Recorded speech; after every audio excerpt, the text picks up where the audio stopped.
ರವಿಶಂಕರ್ ಅವ್ರ ಜೊತೆ ನಾನು ತುಂಬ ಪಿಕ್ಚರ್ ಕೆಲಸ ಮಾಡಿದ್ದೀನಿ. ಸಾಯಿ ಕುಮಾರ್ ಅವ್ರ ಜೊತೆ ಮಾಡಿದ್ದೀನಿ, ಅಯ್ಯಪ್ಪ ಅವ್ರ ಜೊತೆನೂ ಮಾಡಿದ್ದೀನಿ. ರವಿಶಂಕರ್ದು ಹೆಂಗೆ ಅಂದರೆ ನೀವು ಕೆಳಗಡೆಯಿಂದನೂ ಮೇಲ್ಗಡೆವರೆಗೂ ಎಲ್ಲರಿಗೂ ಮಾತಾಡಿಸ್ಬೋದು. ಡಬ್ಬಿಂಗ್ ಅಂತ ಬಂದ ಮೇಲೆ, ಡಬ್ಬಿಂಗ್ ಬರೋಕ್ಕಿಂತ ಮುಂಚೆ ಲೈಮ್ ಲೈಟ್ ಅಲ್ಲಿ ಇರೋರಿಗೆ ಏನೂ ಚೇಂಜ್ ಆಗಿಲ್ಲ.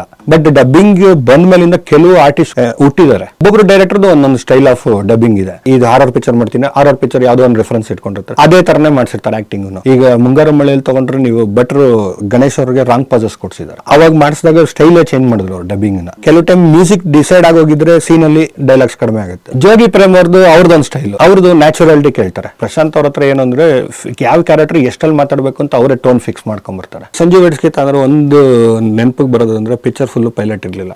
ಆ ಪಿಕ್ಚರ್ ಫುಲ್ನು ಲಿಪ್ ಹಿಡ್ಕೊಂಡೆ ಎಲ್ಲ ಆರ್ಟಿಸ್ಟ್ ಅದನ್ನು ಡಬ್ಬಿಂಗ್ ಮಾಡಿಸಿದ್ದು. ಸರ್, ಈ ಡಬ್ಬಿಂಗ್ ವಿಚಾರದಲ್ಲಿ ಈ ರವಿಶಂಕರ್ ಅವರು ಮತ್ತು ಸಾಯಿ ಕುಮಾರ್ ಅವರು, ಅಯ್ಯಪ್ಪ ಅವರು, ಅವ್ರದ್ದೊಂದು ದೊಡ್ಡ ಹೆಸರಿದೆ. ಅಂದರೆ ಅವರು ಸುಮಾರು ಕ್ಯಾರೆಕ್ಟರ್ಗಳಿಗೆ ವಾಯ್ಸ್ನ ಕೊಡ್ತಾರೆ, ಬೇರೆ ಬೇರೆ ಲ್ಯಾಂಗ್ವೇಜಲ್ಲೂ ಮಾಡ್ಕೊಂಡ್ಬಂದಿದ್ದಾರೆ. ಅವರೊಟ್ಟಿಗೆ ಕೆಲಸ ಮಾಡಿದ್ದಂಥ ಒಂದು ಅನುಭವ ಇದೆ ಸರ್. ರವಿಶಂಕರ್ ಅವ್ರ ಜೊತೆ ನಾನು ತುಂಬ ಪಿಕ್ಚರ್ ಕೆಲಸ ಮಾಡಿದ್ದೀನಿ, ಸಾಯಿ ಕುಮಾರ್ ಅವ್ರ ಜೊತೆ ಮಾಡಿದ್ದೀನಿ, ಅಯ್ಯಪ್ಪ ಅವ್ರ ಜೊತೆನೂ ಮಾಡಿದ್ದೀನಿ. ಬಟ್ ಏನಂದ್ರೆ 3 ಜನದ್ದು 3 ಡಿಫ್ರೆಂಟ್ ಸ್ಟೈಲು. ಇವಾಗ ರವಿಶಂಕರ್ ಒಂದೇ ಪಿಕ್ಚರಲ್ಲಿ ಬೇಕಾದ್ರೆ 6-7 ಜನಕ್ಕೂ ಮಾತಾಡ್ತಾರೆ. ಸಾಯಿ ಕುಮಾರ್ ಅವ್ರದ್ದು ವಾಯ್ಸು ಫೆಮಿಲಿಯರ್ ಇರೋದ್ರೆ ಜಾಸ್ತಿ ಮಾತಾಡೋಕೆ ಹೋಗಲ್ಲ. ಯಾಕೆಂದರೆ ಅವರು ವಾಯ್ಸ್ ನೋಟೆಡ್, ರಾಜಶೇಖರ್ಗೆ ಕೊಡ್ತಾ ಇದ್ದಾಗಲಿಂದ ಅವ್ರು ನೋಟೆಡ್, ತಿರ್ಗಿ ಅವ್ರು ಆರ್ಟಿಸ್ಟ್ ಆದಮೇಲೆ ನೋಟೆಡ್ ಆಗಿರೋದ್ರಿಂದ ಅವ್ರು ತುಂಬ ಜನಕ್ಕೆ ಕೊಡೋಕೆ ಹೋಗಲ್ಲ. ತುಂಬ ಇಂಪಾರ್ಟೆಂಟ್ ಕ್ಯಾರೆಕ್ಟರ್ಗೆ ಮಾತ್ರ ಕೊಟ್ಕೊಂಡಿರ್ತಾರೆ. ರವಿಶಂಕರ್ದು ಹೆಂಗೆ ಅಂದರೆ ನೀವು ಕೆಳಗಡೆಯಿಂದನೂ ಮೇಲ್ಗಡೆವರೆಗೂ ಎಲ್ಲರಿಗೂ ಮಾತಾಡಿಸ್ಬೋದು, ಆ ಲೆವೆಲ್ಗೆ ಟ್ಯಾಲೆಂಟೆಡ್. ಅಯ್ಯಪ್ಪ ಅವ್ರದ್ದು ಏನಂದ್ರೆ ಒಂದು ಫಿಕ್ಸ್ ಇದೆ, ಅವ್ರದ್ದು ಒಂಥರ ಸ್ಟೈಲ್, ಅದು ಅವ್ರದ್ದೊಂದು ಸ್ಟೈಲು. ಆ ಸ್ಟೈಲಲ್ಲಿ ಕ್ಯಾರೆಕ್ಟರ್ಗಳಿರೋದೆಲ್ಲ ಅವ್ರು ಮಾಡೋರು, ಆ ಥರ ಅದು. ಬಟ್ ಏನಂದರೆ ನೀವು ಏನೇ ಆದರೂ ಅವರು ಜಾಸ್ತಿ ಎಕ್ಸ್ಪೆರಿಮೆಂಟ್ ಆಗಿದ್ದೆಲ್ಲ ತೆಲುಗು, ತಮಿಳಲ್ಲೇ, ಕನ್ನಡದಲ್ಲಿ ಕಡಿಮೆ ಅವರು. ನಮ್ಮಲ್ಲಿ ಆ ಥರ ಅಂದರೆ ಒಬ್ಬ ಆರ್ಟಿಸ್ಟು ತುಂಬ ವಾಯ್ಸ್ ಕೊಡೋವಂಥದ್ದು, ಅಂದರೆ ಬೇರೆ ಬೇರೆ ಥರ ಮಗು ಥರ ಮಾತಾಡ್ತಾರೆ, ವಿಲನ್ ಥರ ಮಾತಾಡ್ತಾರೆ, ಅಷ್ಟೇ ಮೃದುವಾಗಿ ಮಾತಾಡ್ತಾರೆ. ಬಟ್ ಏನಾಗುತ್ತೆ ಅಂದರೆ ಮುಂಚೆ ನಿಮಗೆ ಏನಿತ್ತು, ನಾನು ಹೇಳ್ತಿರೋದು 2000 ಈ ಡಿಜಿಟಲ್ ಬರೋಕ್ಕಿಂತ ಮುಂಚೆ ಏನಂದರೆ ಆವಾಗೆಲ್ಲ ಒಂದೇ ಆರ್ಟಿಸ್ಟ್ಗಳಲ್ಲಿ 4-5 ಈ ಥರ ಎಲ್ಲ ಮಾತಾಡ್ಸೋರು. ಈಗ ಯಾವಾಗ ಬರ್ತಾ ಡಿಜಿಟಲೈಸೇಷನ್ ಆಯಿತು, 5.1 ಆಯಿತು, DTS ಬಂತು, ಇದೆಲ್ಲ ಬಂದಮೇಲೆ ಬೈಫರ್ಕೇಷನ್ ಸ್ಟಾರ್ಟ್ ಆದಮೇಲೆ ಆರ್ಟಿಸ್ಟ್ಗಳನ್ನೇ ಕರೆದು ಮಾತಾಡ್ಸೋಕ್ಕೆ ಸ್ಟಾರ್ಟ್ ಮಾಡಿದ್ವಿ. ಅದಕ್ಕೆ ಅಂತಲೇ ಇವಾಗ ಮಗು ಅಂದರೆ ಮುಂಚೆ ದೊಡ್ಡ ಆರ್ಟಿಸ್ಟ್ಗಳೇ ಮಗು ಥರ ಮಾತಾಡೋರು. ನಾವು ಆಮೇಲೆ ಅವನ್ನೆಲ್ಲ ಕಟ್ ಡೌನ್ ಮಾಡಿದ್ವಿ. ಮಗು ಕೈಲೇ ಮಾತಾಡಿಸಿ, ಆ್ಯಕ್ಟ್ ಮಾಡಿರೋ ಮಗು ಕೈಲೇ ಕರೆಸಿ, ಇಲ್ಲ ಯಾವುದೋ ಬೇರೆ ಮಗುನ ಕರ್ಸೋಣ, ಅದನ್ನ ಹೇಳಿ ಮಾಡಿಸೋಣ ಅಂತೇಳಿ ಈ ಥರ ಮಾಡ್ಕೊಂಡು ಚೇಂಜ್ ಓವರ್ ಮಾಡ್ಕೊಂಬಂದು. ಆವಾಗಿದ್ದರು ನಿಮಗೆ ಸರ್ವಮಂಗಳ ಅಂತೆಲ್ಲ ಇದ್ರು, ಅವರೆಲ್ಲ ಮಾಡ್ಬೇಕಾದ್ರೆ ಅವರು ರೂಲ್ ಮಾಡಿಬಿಟ್ಟು ಹೊಟ್ಟೋದ್ರು. ಅವ್ರುಗಳು ಚೇಂಜ್ ಮಾಡೋರು ತುಂಬ ವಾಯ್ಸುಗಳನ್ನ, ಎಷ್ಟು ಥರ ಬೇಕಾದ್ರೂ ಮಾತಾಡೋರು. BJ ಅವರು ಅವರೆಲ್ಲ ರೂಲ್ ಅವರು ಫಾರ್ಮಲ್ಲಿ ಇದ್ದಾಗ ಅವರೆಲ್ಲ ಮಾಡಿದರು. ಡಬ್ಬಿಂಗ್ ಆರ್ಟಿಸ್ಟ್ಗಳು ತುಂಬ ಜನ ಮಾಡ್ತಾರೆ ಆ ಥರ. ಬಟ್ ಈಗ ಆ ಟ್ಯಾಲೆಂಟೆಡ್ ಕಡಿಮೆ ಇದೆ. ಆವಾಗಿದ್ದರು, ಅವಾಗ ನಂಬರ್ ಆಫ್ ಇದ್ದಿದ್ದೇ ಕಡಿಮೆ, ಒಂದು 10-12 ಜನ 15 ಜನ ಇದ್ದರು ಡಬ್ಬಿಂಗ್. ಅದರಿಂದ ಅವರು ಎಲ್ಲ ಥರದ್ದನ್ನು ಪ್ರಾಕ್ಟೀಸ್ ಮಾಡಿರೋರು. ಯಾಕೆಂದರೆ ಇದ್ದಿದ್ದೆ ಅಷ್ಟು ಜನ, ನಂಬರ್ ಇಳಿಗೆಲ್ಲಿ ಎಲ್ಲರೂ ಮುಗಿಸ್ಬೇಕು. ಒಂದು ಪಿಕ್ಚರ್ ಡಬ್ಬಿಂಗ್ ಬಂದಾಗ ಅವ್ರು ಅಷ್ಟೇ ಗ್ಯಾಂಗಲ್ಲೇ ಮುಗಿಸ್ಬೇಕಿತ್ತು, ಅದರಿಂದ ಅವರೆಲ್ಲರೂ ಮುಗಿಸೋರು. ಈಗ ಆ ಥರ ಇಲ್ಲ, ನಿಮ್ಗೆ ಎಲ್ಲ ಥರದ್ದು ಆರ್ಟಿಸ್ಟ್ಗಳು ಸಿಗ್ತಾರೆ, ಸ್ವಲ್ಪ ಹುಡುಕ್ಬೇಕಷ್ಟೇ. ಹುಡುಕಿದ್ರೆ ಸಿಗ್ತಾರೆ ನಿಮ್ಗೆ ಎಲ್ಲ ಆರ್ಟಿಸ್ಟ್ಗಳು, ಎಲ್ಲ ಥರದವರು ಸಿಗ್ತಾರೆ. ಟೈಮ್ ಟೇಕಿಂಗ್ ಪ್ರೊಸೆಸ್ ಅಷ್ಟೇ. ಬಟ್ ಕರ್ಸಿದ್ರೆ ನಿಮ್ಗೆ ಟೇಸ್ಟೇ ಬೇರೆ ಥರ ಇರುತ್ತೆ, ಫ್ಲೇವರ್ ಬೇರೆ ಥರ ಬರುತ್ತೆ. ನಿಮ್ಮ ಒಂದು ಫೀಲ್ಡಲ್ಲಿ ಸರ್, ಇವಾಗ ಕನ್ನಡ ಇಂಡಸ್ಟ್ರಿಗೆ ಡಬ್ಬಿಂಗ್ ಬರೋದಕ್ಕಿಂತ ಮೊದಲು ಇದ್ದಂತಹ ಸ್ಥಿತಿ ಮತ್ತು ಡಬ್ಬಿಂಗು ಶುರು ಆದಮೇಲೆ ಇರುವಂತಹ ಸ್ಥಿತಿ ನಿಮಗೆ ಹೇಗೆ ಇದಾಗ್ತಿದೆ ಕೆಲಸದ ವೈಸು? ಬಟ್ ನಿಮಗೆ ಡಬ್ಬಿಂಗ್ ಅಂತ ಬಂದ ಮೇಲೆ, ಡಬ್ಬಿಂಗ್ ಬರೋಕ್ಕಿಂತ ಮುಂಚೆ ಅದಕ್ಕೂ ಇದಕ್ಕೂ ಏನಂದರೆ ಲೈಮ್ ಲೈಟಲ್ಲಿರೋರಿಗೆ ಏನೂ ಚೇಂಜ್ ಆಗಿಲ್ಲ. ಸ್ವಲ್ಪ business wise low budget, mid budget ಈ ಥರದಲ್ಲಿ ಆಟ ಆಡ್ತಿರೋರಿಗೆ ಬಂದಿದೆ. ಬಟ್ ಡಬ್ಬಿಂಗ್ ಬಂದ ಮೇಲಿಂದ ಕೆಲವು ಆರ್ಟಿಸ್ಟ್ ಹುಟ್ಟಿದ್ದಾರೆ. ಯಾಕೆಂದರೆ ಅವ್ರಿಗೆ ಬೇರೆ ಫೀಲ್ಡಲ್ಲಿ ಇದ್ದವರು, ಯಾವುದರಲ್ಲ ಇದ್ದವರು ಬಂದು ಇದರಲ್ಲಿ ತೋಡಿಸ್ಕೊಂಡು ಇದು ಡಬ್ಬಿಂಗ್ ಮಾಡ್ಕೊಂಡು ಬರ್ತಾ ಇರೋದ್ರಿಂದ ಅದರಿಂದ ನಮಗೊಂದಷ್ಟು ವಾಯ್ಸುಗಳು ಸಿಕ್ಕಿದೆ. ಡಬ್ಬಿಂಗ್ ಬಂದ ಮೇಲೆ, ಡಬ್ಬಿಂಗ್ ಬರೋಕ್ಕಿಂತ ಮುಂಚೆ ಎಷ್ಟು ಜನ ಆರ್ಟಿಸ್ಟ್ ಇದೆ, ಡಬ್ಬಿಂಗ್ ಬಂದ ಮೇಲೆ ಅದಕ್ಕಿಂತ ಡಬಲ್ ಆಗಿದ್ದಾರೆ. ಅದರಿಂದ ನಮ್ಗೆ ಯುಟಿಲೈಸ್ ಜಾಸ್ತಿ. ಬಟ್ ಏನಂದರೆ ಡಬ್ಬಿಂಗ್ ಪಿಕ್ಚರ್ಗೆ ಅಂದ್ರೂ ಕೆಲವು ಟೈಮ್ ಏನಾಗುತ್ತೆ ಅಂದರೆ, ಇವಾಗ ನಾವು KGF 2 ಮಾಡಿದ್ವಿ, ಎಲ್ಲ ಲ್ಯಾಂಗ್ವೇಜಸ್ಸು ನಾನೇ ಮಾಡಿದೆ ಇಲ್ಲಿ. ಆವಾಗ ಏನಾಯಿತು ಅಂದರೆ ಕನ್ನಡ ವರ್ಷನ್ ಫಸ್ಟ್ ಡಬ್ ಮಾಡ್ತಿದ್ದೆ, ಅದಾದಮೇಲೆ ತೆಲುಗುನೋ, ತಮಿಳೋ, ಹಿಂದಿ, ಮಲಯಾಳಮೋ ಯಾವುದೋ ಒಂದು ಲ್ಯಾಂಗ್ವೇಜ್ ತೊಗೊತಿದ್ದೆ. ಅವಾಗ ಕನ್ನಡ ಫೀಲ್ ಏನಿದೆಯೋ ನೆಕ್ಸ್ಟ್ ಡಬ್ಬಿಂಗ್ ಮಾಡ್ಬೇಕಾದ್ರೆ ಆ ಆರ್ಟಿಸ್ಟು ಬಂದಾಗ ಆ ಫೀಲ್ ಹೇಳ್ಕೊಟ್ಟು ಅದೇ ಲೆಂತ್ಗೆ ಮಾತಾಡ್ಬೇಕು, ನೀನು ಬಿಡಬಾರ್ದು. ಆಮೇಲೆ ವರ್ಡ್ಸ್ ಎಷ್ಟಾಗುತ್ತೋ, ಕಾಮನ್ ವರ್ಡ್ಸ್ ಎಷ್ಟಿದೆಯೋ ಅದನ್ನ ಹಂಗೆ ಉಳಿಸೋ ಲೈನ್ಸಲ್ಲಿ ಹಂಗೆ ಡಬ್ಬಿಂಗ್ ಮಾಡು ಅಂತ ಹೇಳಿ ಮಾಡಿಸ್ತಿದ್ವಿ. ಅದು ಟೈಮ್ ಟೋಕಿಂಗ್ ಪ್ರೊಸೆಸ್ಸು ಯಾಕೆಂದರೆ ಎಲ್ಲ ಆರ್ಟಿಸ್ಟ್ಗೂ ಎಕ್ಸ್ಪ್ಲೈನ್ ಮಾಡಬೇಕು, ಈ ಸೀನ್ ಹಿಂಗೆ ಒರಿಜಿನಲ್ ಸೀನ್ ಹಿಂಗೆ ಮಾಡಿದ್ದಾರೆ ಆರ್ಟಿಸ್ಟು, ಡೈರೆಕ್ಟ್ರ್ ಹಿಂಗೆ ಮಾಡಿಸಿದ್ದಾರೆ, ನೀವು ಅದೇ ಫೀಲಲ್ಲೇ ಮಾಡಿ, ಅದನ್ನು ಅವ್ರಿಗೆ ಕನ್ವೆ ಮಾಡಬೇಕು. ಯಾಕೆಂದರೆ ಕೆಲವು ಟೈಮು ಅವರು ಓನ್ ಲ್ಯಾಂಗ್ವೇಜಲ್ಲಿ ಇರ್ತಾರೆ, ನಾವು ಹೇಳೋ ಭಾಷೆ ಬರೋಲ್ಲ ಅವ್ರಿಗೆ. ಅದನ್ನು ಮೀನ್ ಐಡಿಯಾ ಕನ್ವೆ ಮಾಡಬೇಕು, ಆರ್ಟಿಸ್ಟ್ಗಳಿಗೆ ಕೂರಿಸಿ ಹೇಳಬೇಕು, ಈ ಥರ ಇದೆ ಸೀನು, ಯಾಕೆಂದರೆ ಈ ಸೀನ್ ಬಂದು ನೆಕ್ಸ್ಟ್ ಸೀನಿಗೆ ಲೀಡ್ ಆಗುತ್ತೆ, ಇದಕ್ಕೋಸ್ಕರ ನಾವು ಈ ಥರ ಮಾಡಿಸ್ತಿರೋದು ಅಂತ. ಯಾಕೆಂದರೆ ಅವ್ರು ಬಂದಿದ ತಕ್ಷಣ ನೋಡ್ತಾರೆ, ಏನು ಬೇಕು ಡೈಲಾಗ್ ಓಕೆ ಅಂತ ಹೇಳ್ತಾ ಇರ್ತಾರೆ. ಬಟ್ ಅದು ಕನ್ವೆ ಆಗೋಲ್ಲ. ಕೆಲವು ಟೈಮು ನೆಕ್ಸ್ಟ್ ಸೀನ್ಗೆ ಅದು ಕನೆಕ್ಷನಲ್ಲಿ ಇರುತ್ತೆ, ಅವಾಗ ಕನ್ವೆ ಆಗೋಲ್ಲ. ಆ ಕನ್ವೆಗೆ ನಾವು ಹೇಳ್ಕೊಡ್ಬೇಕಾಗತ್ತೆ, ಆ ಥರ ಆಗುತ್ತೆ. ಆ್ಯಂಡ್ ಒಬ್ಬೊಬ್ಬರು ಡೈರೆಕ್ಟ್ರು ಒಂದೊಂದು ಸ್ಟೈಲ್ ಆಫ್ ಡೈಲಾಗ್ ಡೆಲಿವರಿನ ಅವ್ರ ಆರ್ಟಿಸ್ಟ್ಗಳ ಕೈಲಿ ಮಾಡಿಸ್ತಾರೆ. ಸೊ ಫಾರ್ ಎಕ್ಸಾಂಪಲ್ ಮುಂಗಾರು ಮಳೆ ಗಣೇಶ್ ಅವ್ರಿಗೆ ಅದೊಂದು ಸಿಗ್ನೇಚರ್ ಸಿಕ್ತು. ಸುದೀಪ್ ಅವ್ರಿಗೆ ಒಂದು ಸಿಗ್ನೇಚರ್ ಕೆಂಪೇಗೌಡದಿಂದ, ಅಂದರೆ ಮೊದಲು ಮಾಡಿದ್ರು ಬಟ್ ಈ ಥರ ಪ್ರತಿ ಆರ್ಟಿಸ್ಟ್ಗೂ ದರ್ಶನ್ ಅವ್ರದ್ದೊಂದು ಸ್ಟೈಲ್ ಆಫ್ ಇದು ಇರುತ್ತೆ, ಶಿವಣ್ಣದೊಂದು, ಅಪ್ಪು ಸರ್ದೊಂದು. ಸೊ ಈ ರೀತಿಯಾದಂತಹ ಸಿಗ್ನೇಚರ್ಗಳಿದ್ದಾಗ ಆ ಸೆನ್ಸಿಬಿಲಿಟಿ ಹೇಗಿರುತ್ತೆ ಆರ್ಟಿಸ್ಟ್ ಆ್ಯಂಡ್ ಡೈರೆಕ್ಟರ್ಗಳದ ಆ ಒಂದು ಕಾಂಬಿನೇಷನ್ಸು ನೀವು ಕಂಡಾಗೆ? ನಾವು ಕಂಡಾಗ ಏನಂದರೆ ಆಲ್ಮೋಸ್ಟು ಇಲ್ಲಿಗೆ ಬರೋಕ್ಕಿಂತ ಮುಂಚೆ ಅವರು ಜಂಬಲ್ ಆಗ್ಬಿಟ್ಟಿರ್ತಾರೆ. ಇಬ್ಬರು ಶೂಟಿಂಗ್ ಟೈಮಲ್ಲಿ ಜಂಬಲ್ ಆಗಿರ್ತಾರೆ. ಇವ್ರಿಗೆ ಏನು ಬೇಕು ಅಂತ ಅವ್ರಿಗೆ ಗೊತ್ತಿರುತ್ತೆ, ಅವ್ರಿಗೆ ಏನು ಬೇಕು ಅಂತ ಇವ್ರಿಗೆ ಗೊತ್ತಿರುತ್ತೆ. ನಮ್ಮ ಹತ್ರ ಬಂದಾಗ ಜಾಸ್ತಿ ಅದರದ್ದು ಇರೋಲ್ಲ. ನಮ್ದು ಏನು ಬಂದಾಗ ಫೀಲು, ಮಾಡ್ಯುಲೇಷನ್ನು, ವರ್ಡ್ಸ್ ಕ್ಲಾರಿಟಿ ಇದೆಯಾ, ಇಲ್ಲ ಇನ್ನೊಂಚೂರು ಪಿಚ್ಚಲ್ಲಿ ಮಾತಾಡ್ಬೇಕಾ, ಇಲ್ಲ ನಾರ್ಮಲ್ ಮಾತಾಡ್ತಿರೋದು ಸಾಕಾ, ಈ ಥರ ನಾವು ನೋಡ್ಕೊತಾ ಇರ್ತೀವಿ. ಇನ್ನು ಮಿಕ್ಕಿದ ಪಾರ್ಟ್ ಅವರು ಆಲ್ರೆಡಿ ಜಂಬಲ್ ಆಗ್ಬಿಟ್ಟಿರ್ತಾರೆ, ಅದೇನು ಲೆಕ್ಕ ಬರೋಲ್ಲ. ಬಟ್ ಒಬ್ಬೊಬ್ಬರು ಡೈರೆಕ್ಟರ್ದು ಒಂದೊಂದು ಸ್ಟೈಲ್ ಆಫ್ ಡಬ್ಬಿಂಗ್ ಇದೆ, ಅದ್ರಲ್ಲಿ ನೋ ಡೌಟ್. ಈಗ ಭಟ್ರದ್ದೇ ಬೇರೆ ಸ್ಟೈಲ್ ಡಬ್ಬಿಂಗು, ಸೂರ್ಯ ಅವ್ರದ್ದೇ ಬೇರೆ ಸ್ಟೈಲ್ ಡಬ್ಬಿಂಗು, ಈಗ ಪ್ರಶಾಂತ್ ನೀಲ್ ಅವ್ರದ್ದೇ ಬೇರೆ ಸ್ಟೈಲ್ ಡಬ್ಬಿಂಗು. ಈ ಥರ ಒಬ್ಬೊಬ್ಬರು ಡೈರೆಕ್ಟರ್ ಬಂದರೆ ಒಬ್ಬೊಬ್ರದ್ದು ಒಂದೊಂದು ಸ್ಟೈಲಲ್ಲಿ ಡಬ್ಬಿಂಗ್ ಇರುತ್ತೆ. ಯಾಕೆಂದರೆ ಅವರು ಕತೆ ಮಾಡ್ಬೇಕಾದ್ರೆ ಅಂದ್ಕೊಂಡಿರ್ತಾರೆ, ನಾನು ಈ ಥರ ಪ್ರೋಸೆಸ್ ಮಾಡ್ತೀನಿ, ನನ್ನ ಪಿಕ್ಚರ್ ಹಿಂಗೆ ಹೋಗಬೇಕು, ನಾನು ಹಿಂಗೆ ನೋಡಿಸ್ಬೇಕು ಪಿಕ್ಚರ್ನ.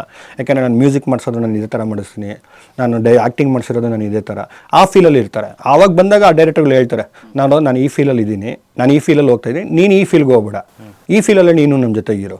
ಯಾಕೆಂದರೆ ಇಬ್ಬರಲ್ಲಿ ಒಬ್ಬರು ಒಂದು ಫೀಲ್ ಬಿಟ್ಟರು ಆರ್ಟಿಸ್ಟ್ಗಳು ಮಾತಾಡ್ಬೇಕಾದ್ರೆ ಟೈಮ್ ಟೇಕಿಂಗ್ ಪ್ರೊಸೆಸ್. ಯಾಕೆಂದರೆ ನಾನೇ ಒಂದು ಫೀಲಲ್ಲಿ ಹೇಳ್ಕೊಡ್ತೀನಿ, ಡೈರೆಕ್ಟರ್ ಒಂದು ಫೀಲಲ್ಲಿ ಹೇಳ್ಕೊಟ್ಟಿರ್ತಾರೆ. ಇಲ್ಲ ಆರ್ಟಿಸ್ಟು ಕನ್ಫ್ಯೂಷನ್ ಆಗ್ತಾ ಇರುತ್ತೆ, ಯಾವ ಫೀಲಲ್ಲಿ ಇವರು ಕೇಳ್ತಾ ಇದ್ದಾರೆ, ನಾನು ಯಾವ ಫೀಲಲ್ಲಿ ಕೊಡಬೇಕು ಅಂತ. ಅದಕ್ಕೆ ನಾವಿಬ್ಬರು ಮಾತಾಡ್ಕೊಂಬಿಟ್ಟು ಡೈರೆಕ್ಟರ್ ಆಗಲಿ, ನಾವು ನಿಮ್ಗೆ ಯಾವ ಫೀಲ್ ಬೇಕು ಸರ್ ನೀವು ಹೇಳ್ಬಿಡಿ, ಅಷ್ಟೇ ಅದ್ರ ಫೀಲಲ್ಲೇ ಹೊಟ್ಟೋಗೋಣ. ಇಲ್ಲ ಯಾವ ಜಾನರಲ್ಲಿ ಮಾಡಿಸ್ತಾ ಇದ್ದೀರಾ, ಯಾವ ಥರ ನಿಮಗೆ ಈ ರೆಫರೆನ್ಸ್ ಯಾವ್ದಾದ್ರು ಫಿಲಮ್ ಇದೆಯಾ ನಿಮಗೆ. ಈಗ ಕೆಲವು ಟೈಮ್ ಸ್ಟೋರಿ ಮಾಡ್ಬೇಕಾದ್ರೆ ಒಂದು ರೆಫರೆನ್ಸ್ ಪಿಕ್ಚರ್ ಇಟ್ಕೊಂಡಿರ್ತಾರೆ ಡೈರೆಕ್ಟರ್ಗಳು. ಈ ಜಾನರಲ್ಲಿ ಇದು ಹಾರರ್ ಪಿಕ್ಚರ್ ಮಾಡ್ತೀನಿ, ಹಾರರ್ ಪಿಕ್ಚರ್ ಯಾವುದೋ ಒಂದು ರೆಫರೆನ್ಸ್ ಇಟ್ಕೊಂಡಿರ್ತಾರೆ, ಅದೇ ಥರನೇ ಮಾಡಿಸಿರ್ತಾರೆ ಆ್ಯಕ್ಟಿಂಗು. ನಾವು ಅದನ್ನು ಕೇಳ್ಕೊತೀವಿ, ಯಾವ ಪಿಕ್ಚರ್ ಹೌದಾ, ಓಕೆ ಡನ್, ಅದು ಯಾವ ಮೂಡಲ್ಲಿದೆ ಅದೇ ಮೂಡಿಗೆ ಕ್ಯಾರಿ ಮಾಡು, ಆ ಥರ. ಅಂದರೆ ನಾನು ಹೇಳ್ತಿರೋದು ಆ್ಯಕ್ಟ್ರಲ್ಲಿ ಡೈರೆಕ್ಟರ್ ರಿಫ್ಲೆಕ್ಷನ್ಸ್ ಇರುತ್ತೆ. ಲೈಕ್ ನಾನು ಹೇಳಿದೆ ಯೋಗರಾಜ್ ಭಟ್ರೆ ಅವ್ರ ಸಿನಿಮಾಗಳು ಅಷ್ಟು ಸಿನಿಮಾಗಳು, ಮತ್ತು ಅಪ್ಪು ಸರ್ದು ಅವ್ರು ಅಷ್ಟು ಸಿನಿಮಾಗಳು ಮಾಡಿದ್ರು ಕೂಡ ಪರಮಾತ್ಮನಲ್ಲಿ ಅವರು ಡೈಲಾಗ್ ಡೆಲಿವರಿನೇ ಬೇರೆ ಇತ್ತು. ಹೌದು, ಏನು ಅಂದರೆ ಅದೆಲ್ಲ ಡಿಸೈಡ್ ಆಗೋದೇ ಡೈರೆಕ್ಟರ್ ಕೈಯಲ್ಲಿ. ಯಾಕೆಂದರೆ ಶೂಟಿಂಗ್ ಸ್ಪಾಟಲ್ಲಿ ಡೈಲಾಗ್ ಹೇಳ್ಕೊಡೋದೇ ಅವರಲ್ವಾ. ಅವ್ರು ಯಾವ ಥರ ಹೇಳ್ಕೊಡ್ತಾರೋ ಅದ್ರ ಬೇಸ್ ಮೇಲೆ ಅವ್ರು ಆಚೆ ಬರ್ತಾರೆ. ಕೆಲವು ಟೈಮು ಆ ಥರ ಹೇಳ್ಕೊಟ್ಟಿರುವಾಗ ಕೆಲವು ಟೈಮ್ ಈಸಿನೂ ಆಗುತ್ತೆ, ಕೆಲವು ಟೈಮ್ ಕಷ್ಟನೂ ಆಗುತ್ತೆ. ಯಾಕೆಂದರೆ ಕೆಲವು ಆರ್ಟಿಸ್ಟ್ಗಳದ್ದು ನ್ಯಾಚುರಲ್ ಪಾಸ್ ಇರುತ್ತೆ, ಕೆಲವು ಆರ್ಟಿಸ್ಟ್ ಡೈರೆಕ್ಟರ್ಗಳದ್ದು ರಾಂಗ್ ಪಾಸಸ್ ಕೊಡ್ತಾರೆ. ಈಗ ಮುಂಗಾರು ಮಳೆಯಲ್ಲಿ ತೊಗೊಂಡ್ರೆ ನೀವು ಭಟ್ರು ಗಣೇಶ್ ಅವ್ರಿಗೆ ರಾಂಗ್ ಪಾಸಸ್ ಕೊಡ್ಸಿದ್ದಾರೆ. ಡಬ್ಬಿಂಗ್ ಮಾಡಿದ್ದು ನಾನೇನೆ. ಅವಾಗ ಮಾಡಿಸಿದಾಗ ಸ್ಟೈಲೇ ಚೇಂಜ್ ಮಾಡಿದ್ರು ಅವ್ರು ಡಬ್ಬಿಂಗ್ನ. ಇದು ಯೂಶಲ್ ಆಗಿ ಇಲ್ಲಿ ಪಾಸ್ ಕೊಡ್ತಾರೆ, ನಾವು ಇಲ್ಲಿ ಕೊಡೋದು ಬೇಡ, ಇಲ್ಲಿ ಕೊಡ್ತೀವಿ. ನಾನು ಅದನ್ನು ಶೂಟಿಂಗಲ್ಲಿ ಮಾಡಿಸಿದ್ದೀನಿ, ನಾವು ಡಬ್ಬಿಂಗಲ್ಲಿ ಅದನ್ನೇ ಪ್ರೊಸೆಸ್ ಮಾಡೋಣ, ಅದನ್ನು ಬಿಡಬೇಡ, ನೀನು ಇಲ್ಲಿ ಕೊಡಬೇಕು ಅನ್ನೋ ಯೂನಿಫಾರ್ಮ್ ಇದೆಯಲ್ಲ ಅದನ್ನು ಕಟ್ ಮಾಡೋಣ, ಕೇಳಕ್ಕೆ ಬೇರೆ ಥರ ಇರುತ್ತೆ ಅಂತೇಳಿ ಕಟ್ ಮಾಡಿದ್ದು. ಅವ್ರು ಬಟರ್ ಪಿಕ್ಚರ್ಲಿ ಆ ಥರದ್ದು ಎಕ್ಸ್ಪೆರಿಮೆಂಟ್ಗಳು ತುಂಬ ನಡೀತಾ ಇರುತ್ತೆ. ಆಮೇಲೆ ಒಂದು ವರ್ಡನ್ನು ಇಟ್ಕೊತಾರೆ, ಇದನ್ನು ಈ ಕ್ಯಾರೆಕ್ಟರ್ದು ಈ ವರ್ಡ್ ಬರ್ತಾನೆ ಇರಬೇಕು ಯಾವಾಗಲೂ ಸೀನಲ್ಲಿ, ಆ ಥರ ಇರುತ್ತೆ. ಈಗ ಸೂರ್ಯ ಅವರು ತೊಗೊಂಡ್ರೆ ಅವರು ಕಟ್ ನೋಟಾಗಿರ್ತಾರೆ, ನೋಡಿ ಇಷ್ಟೇ ಬರೋದು ಡೈಲಾಗು, ಇಷ್ಟೇ ತೊಗೊಳೋದು, ಬೇರೆ ಬೇಕಿಲ್ಲ ನಮಗೆ, ಎಕ್ಸ್ಟ್ರಾ ಬೇಡ. ಈಗ ಬೆಟ್ರದ್ದು ಹಂಗಿಲ್ಲ, ಇಲ್ಲೇನೋ ಜಾಗ ಖಾಲಿದೆಯಲ್ಲ, ಬರೀ ಹಣ ಒಂದು ಡೈಲಾಗ್ ಆಗ್ತಿಂತಾಳು, ಪಂಚ್ ಏನಾರು ಡೈಲಾಗು, ಈ ಥರ ಫಿಲಪ್ಸ್ ಇರುತ್ತೆ. ಕೆಲವು ಡೈರೆಕ್ಟರ್ಗಳು ಇಷ್ಟು ಸಾಕಿಲ್ಲ ಬಿಡು, ಇದು ಮ್ಯೂಸಿಕ್ ಬೇಕಾಗುತ್ತೆ ಜಾಗ, ಅದು ಅವ್ರಿಗೆ ಬಿಡೋಣ, ಅವ್ರು ಮಾಡ್ಕೊಳ್ಳಿ ಬಿಡು, ಯಾಕೆ ನಾವು ತುಂಬಿಸೋದು. ಆಡಿಯನ್ಸ್ಗೆ ಒಂದು ಪೀಸ್ ಇರುತ್ತೆ, ಒಂಚೂರು ಇರುತ್ತೆ, ಇಲ್ಲಾಂದ್ರೆ ಫುಲ್ಲು ಮಾತಾಡ್ದಂಗೆ ಅನಿಸ್ಬಿಡುತ್ತೆ. ಈ ಥರ ಚೇಂಜಸ್ ಆಗ್ತಾ ಇರುತ್ತೆ. ಕೆಲವು ಟೈಮ್ ಮ್ಯೂಸಿಕ್ ಡಿಸೈಡ್ ಆಗೋಗಿದ್ರೆ ಸೀನಲ್ಲಿ ಇದು ಆದಮೇಲೆ ಮ್ಯೂಸಿಕ್ಕೇ ಬರೋದು ಅಂತ ಡಿಸೈಡ್ ಆಗಿದ್ರೆ ಡೈಲಾಗ್ಸ್ ಕಡಿಮೆ ಆಗುತ್ತೆ. ಇಲ್ಲ ಇದು ತೊಗೊಂಬಿಟ್ಟಿರೋ ನೋಡ್ಕೊಂಡು ಮಿಕ್ಸಿಂಗಲ್ಲಿ ನೋಡ್ಕೊಂಡು ಬೇಕು ಒಂದು ಡೈಲಾಗ್ ಇಟ್ಕೊತೀವಿ, ಇಲ್ಲ ಅಂದಾಗ ಆವಾಗ ಡೈಲಾಗ್ಸು ಮಾತಾಡ್ಸ್ಬಿಟ್ಟು ತೊಗೊಂಡೋಗಿರ್ತಾರೆ. ಮಿಕ್ಸಿಂಗಲ್ಲಿ ಕೂತಾಗ ಬೋರು, ಇಲ್ಲ ಇದು ಓವರ್ಲ್ಯಾಪ್ ಆಗ್ತಿದೆ, ಚೆನ್ನಾಗಿಲ್ಲ ಅನಿಸುತ್ತೆ, ಅದು ಮ್ಯೂಟ್ ಮಾಡ್ತಾರೆ, ಮ್ಯೂಸಿಕ್ ಇಡ್ತಾರೆ. ಕೆಲವು ಟೈಮ್ ಅದು ಚೆನ್ನಾಗಿ ವರ್ಕೌಟ್ ಆಗ್ತಿದೆ ಅಂದ್ರೆ ಅದು ಹಂಗೆ ಉಳಿಸ್ಕೊಂಡು ಥಿಯೇಟರ್ ರಿಲೀಸ್ ಮಾಡೋವರೆಗೂ ಓಡುತ್ತೆ, ಅದು ರಿಲೀಸಲ್ಲಿ ಇರುತ್ತೆ ಅದು ಡೈಲಾಗ್ಸು. ಜೋಗಿ ಪ್ರೇಮ್ ಅವ್ರದ್ದು ಹೆಂಗೆ ಡಬ್ ಮಾಡ್ತಾರೆ ಸರ್, ಅವ್ರ ಮೇಲೆ ಒಂದು ಕುತೂಹಲ. ಜೋಗಿ ಪ್ರೇಮ್ ಅವ್ರದ್ದೊಂದು ಸ್ಟೈಲು, ಅವ್ರದ್ದು ನ್ಯಾಚುರಾಲಿಟಿ ಕೇಳ್ತಾರೆ. ನೀನು ಶೂಟಿಂಗ್ ಮಾಡಿದಾಗ ಏನು ಹೇಳ್ಕೊಟ್ಟಿದ್ದು ನಮಗೆ ಅದೇ ಬೇಕು ನನಗೆ, ಪೈಲಟಲ್ಲಿ ಏನಿದೆಯೋ ಅದೇ ಬೇಕು ನನಗೆ, ನೀನು ಆ ಕಡೆ ಈ ಕಡೆ ದೂಸರ ಹೋಗ್ಬೇಡ, ಅದನ್ನು ಏನಿದೆಯೋ ಫೀಲ್ ಕಾಪಿ ಮಾಡು. ಅವ್ರು ಆರ್ಟಿಸ್ಟ್ಗೂ ಅಷ್ಟೇ ಹೇಳೋದು, ನಮಗೂ ಅಷ್ಟೇ ಹೇಳೋದು. ಆ ಫೀಲ್ ಬರ್ಬೇಕು, ನಾನು ಆ ಫೀಲ್ ಬರೋ ತನಕ ಬಿಡೋಲ್ಲ. ಆಮೇಲೆ ಅಲ್ಲಿ ನೀನು ಒಂದೇ ಶಾರ್ಟ್ ಆ್ಯಕ್ಟ್ ಮಾಡಿ, ಇಲ್ಲೂ ಒಂದೇ ಶಾರ್ಟ್ ಆ್ಯಕ್ಟ್ ಮಾಡು, ಪಂಚ್ ಬೇಡ ನನಗೆ, ಅವ್ರದ್ದು ಅದೊಂದು ಸ್ಟೈಲು. ಪ್ರಶಾಂತ್ ನೀಲ್ ಅವ್ರದ್ದು KGF ಉಗ್ರಮ್ ಆಗಲಿ, KGF ಆಗಲಿ ಅಥವಾ KGF 2 ಆಗಲಿ, ಅವ್ರದ್ದೊಂದು ಎಲಿವೇಶನ್ ಸೀಕ್ವೆನ್ಸ್ಗಳು ಅಷ್ಟು ಇರುತ್ತೆ, ಮತ್ತು ಡೈಲಾಗ್ ಕೂಡ ಅದೇ ಥರದ ಒಂದು ಡೈಲಾಗ್, ಅಂದರೆ ಅಷ್ಟು ಒಂಥರ ಕಟ್ ಮಾಡ್ದಂಗೆ ಪಂಚಾಗೆ ಇರುತ್ತೆ ಪ್ರತಿಯೊಂದು ಕ್ಯಾರೆಕ್ಟರ್ನು. ಸೊ ಅವ್ರು ಹೆಂಗೆ ಮಾಡಿಸ್ತಾರೆ ಸರ್? ಅವ್ರದ್ದು ಏನಂದರೆ ಅವರು ಫಸ್ಟೇ ನೀವು ಶೂಟಿಂಗ್ ಹೋಗೋ ಮುಂಚೆ ಡೈಲಾಗ್ ಸ್ಕ್ರಿಪ್ಟ್ ಬರೀತಾರಲ್ಲ, ಡೈಲಾಗ್ಸ್ ಬರೆದಾಗಲೇ ಈ ಕ್ಯಾರೆಕ್ಟರ್ ಇಷ್ಟೇ ಹೇಳ್ಬೇಕು ಅಂತ ಫಿಕ್ಸ್ ಆಗಿಬಿಟ್ಟಿರ್ತಾರೆ. ಶೂಟಿಂಗಲ್ಲೂ ಅಷ್ಟೇ ಹೇಳಿಸ್ತಾರೆ. ಇಲ್ಲಿ ಬಂದಾಗಲೂ ಅವ್ರು ಅದನ್ನೇ ಹೇಳ್ತಾರೆ, ನೋಡು ಇದು ಈ ಲೋ ಟೋನಲ್ಲಿ ಇರಬೇಕು, ಚೆನ್ನಾಗಿರಬೇಕು, ಕರೆಕ್ಟಾಗಿ ಮಾತಾಡ್ಸು ಬಂದೇಳಿ. ಇಲ್ಲಾಂದರೆ ಅವರೇ ಹೇಳ್ಕೊಡ್ತಾರೆ ಆರ್ಟಿಸ್ಟ್ಗಾಗಲಿ ನಮಗೆ, ನೋಡು ನಾನು ಈ ಟೋನಲ್ಲಿ ಹೇಳ್ತೀನಿ, ಅದೇ ಟೋನಲ್ಲಿ ಇರಲಿ ನಮ್ಮದು, ಅದೇ ಟೋನಲ್ಲೇ ಮಾತಾಡ್ಸೋದು. ಅವರೇ ಫಿಕ್ಸ್ ಆಗಿರ್ತಾರೆ. ಪ್ರಶಾಂತ್ ಅವ್ರ ಹತ್ರ ಏನಂದರೆ ಯಾವ ಕ್ಯಾರೆಕ್ಟರ್ ಎಷ್ಟಲ್ಲಿ ಮಾತಾಡಬೇಕು ಅಂತ ಅವರೇ ಟೋನ್ ಫಿಕ್ಸ್ ಮಾಡ್ಕೊಂಬರ್ತಾರೆ. ಈ ಆರ್ಟಿಸ್ಟ್ ಅವ್ರು ಶೂಟಿಂಗ್ ಟೈಮಲ್ಲೇ ನೋಡ್ಕೊಂಡ್ಬಿಡ್ತಾರೆ, ಈ ಆರ್ಟಿಸ್ಟು ಈ ಟೋನಲ್ಲಿ ಮಾತಾಡೋ ಚೆನ್ನಾಗಿರುತ್ತೆ, ಇದ್ರ ಮೇಲೆ ಮಾತಾಡ್ಸೋದು ಬೇಡ. ತುಂಬ ಇಂಪಾರ್ಟೆಂಟ್ ಸೀನು ಬೇಕೇ ಬೇಕು ಅಂದರೆ ಅವಾಗ ಶೂಟಿಂಗ್ ಮಾಡಿಸ್ತೀವಿ. ಇಲ್ಲ ಅಂದರೆ ನಾರ್ಮಲಾಗಿ ಏನು ಟೋನಲ್ಲಿ ಇದೆಯೋ ಆ್ಯಕ್ಟ್ ಮಾಡಿದಾಗ ಶೂಟಿಂಗ್ ಮಾಡಿದಾಗ ಏನಿದೆಯೋ ಅದರಲ್ಲೇ ಹೋಗ್ತೀವಿ. ಎಲ್ಲ ಡಿಪೆಂಡ್ ಆಗೋದು ಪಿಕ್ಚರ್ ಮೇಲೆ. ಓಕೆ, ಪಿಕ್ಚರ್ ಯಾವ ಥರ ಇದೆ ಅಂತ ನೋಡಿದ ಮೇಲೆ ಅದ್ರ ಪ್ರಕಾರ ನಾವು ವರ್ಕ್ ಮಾಡೋಕ್ಕೆ ಸ್ಟಾರ್ಟ್ ಮಾಡ್ತೀವಿ. ಎಲ್ಲರೂ ವರ್ಕ್ ಮಾಡೋದು ಪಿಕ್ಚರ್ ಕಲರ್ ಹೆಂಗಿದೆ, ಯಾವ ಜಾನರಲ್ಲಿ ಹೋಗ್ತಾ ಇದೆ ಕಲರು, ಯಾವ ಎಲಿವೇಶನಲ್ಲಿ ಇದೆ, ಅದನ್ನು ಎಲ್ಲಿಂದ ಚೇಂಜ್ ಆಫ್ ಮಾಡ್ಬೇಕು ನಾವು ಡಬ್ಬಿಂಗ್ನಾಗಲಿ. ಇವಾಗ ಇಂಟ್ರಡಕ್ಷನ್ ಸೀನು ಇಲ್ಲಿ ಇದೆಯಾ, ಇಲ್ಲಿಂದ ಏನು ಚೇಂಜ್ ಮಾಡ್ಬೇಕಾ, ಇಲ್ಲ ಇನ್ನೂ ಇಂಟರ್ವಲ್ ಆದಮೇಲೆ ಚೇಂಜ್ ಮಾಡಿ ಅದು ನೋಡ್ಕೊಂಡು ಅಲ್ಲಿಂದ ಚೇಂಜ್ ಮಾಡ್ತೀವಿ. ಆರ್ಟಿಸ್ಟ್ ಹತ್ರ ಆಗಲಿ ಎಲ್ಲರ ಹತ್ರನೂ ಆಗಲಿ, ಯಾಕೆಂದರೆ ಕ್ಯಾರೆಕ್ಟರ್ ಬಿಲ್ಡಪ್ ಆಯಿತು, ಇವಾಗಿಂದ ನೀವು ಚೇಂಜರ್ ಆಗಿ ಈ ಥರ ಹೇಳಿ ಮಾಡಿಸ್ತಿರ್ತೀವಿ. ಸಂಜು ವೆಡ್ಸ್ ಗೀತಾ ಅಂದರೆ ನಿಮಗೆ ಅವಾರ್ಡ್ ಕೂಡ ಅನೌನ್ಸ್ ಆಗಿತ್ತು.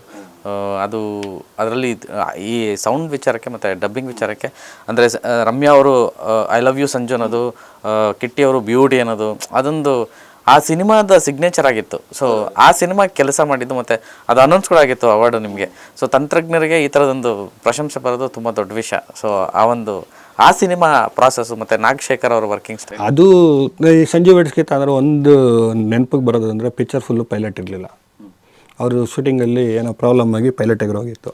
ಆ ಪಿಕ್ಚರ್ ಫುಲ್ಲು ಲಿಪ್ ಹಿಡ್ಕೊಂಡೆ ಎಲ್ಲ ಆರ್ಟಿಸ್ಟ್ ಅದನ್ನು ಡಬ್ಬಿಂಗ್ ಮಾಡಿಸಿದ್ದು.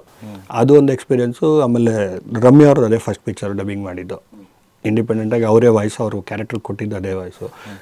ಏನಂದ್ರೆ ಇನ್ನೊಂದು ಸಂಜು ವೆಡ್ಸ್ ಗೀತಾ ಪ್ರಾಬ್ಲಮ್ ಏನು ಅಂದರೆ ಯಾರ್ದು ಪೈಲಟ್ ಇಲ್ದಿರೋದ್ರಿಂದ ಡೈಲಾಗ್ ಸ್ಕ್ರಿಪ್ಟಲ್ಲಿ ಹೇಳಿರೋದನ್ನೇ ಆರ್ಟಿಸ್ಟ್ ಹೇಳಿದಾರಾ ಇಲ್ವಾ ಅಂತ ಲಿಪ್ ನೋಡಿ ಅದನ್ನು ಕ್ಯಾಚ್ ಮಾಡಿ ಲೆಂತ್ ಮಾಡಿ ಆರ್ಟಿಸ್ಟ್ಗೆ ಹೇಳಿ ಡಬ್ ಮಾಡಿಸ್ಬೇಕಿತ್ತು. ಅದೊಂದು ಪ್ರೋಸೆಸ್ ಇತ್ತು ಅದರಲ್ಲಿ, ತುಂಬ ಕಷ್ಟವಾದ ಪ್ರೋಸೆಸ್ಸು. ಆಮೇಲೆ ತುಂಬ ವೇರಿಯೇಷನ್ ಇರೋ ಫಿಲಮ್ ಅದು. ಸಡನ್ನಾಗಿ ಲವ್ ಇರುತ್ತೆ, ಸಡನ್ನಾಗಿ ಎಮೋಷನ್ಗೆ ಹೋಗುತ್ತೆ, ಸಡನ್ನಾಗಿ ಬೇರೆ ಎಲ್ಲ ಥರದ್ದು ಚೇಂಜ್ ಓವರ್ ಇರೋ ಪಿಕ್ಚರ್ ಅದು. ಈ ಪೌರಾಣಿಕ ಸಿನಿಮಾಗಳೆಲ್ಲ ಬರುತ್ತಲ್ಲ ಸರ್, ಅದರದ್ದು ವರ್ಕ್ ಹೆಂಗಿರುತ್ತೆ ನಿಮಗೆ? ಪೌರಾಣಿಕ ವರ್ಕ್ ಮಾಡ್ಬೇಕಾದ್ರೆ ಡಿಕ್ಷನ್ ಅಂತೀವಿ.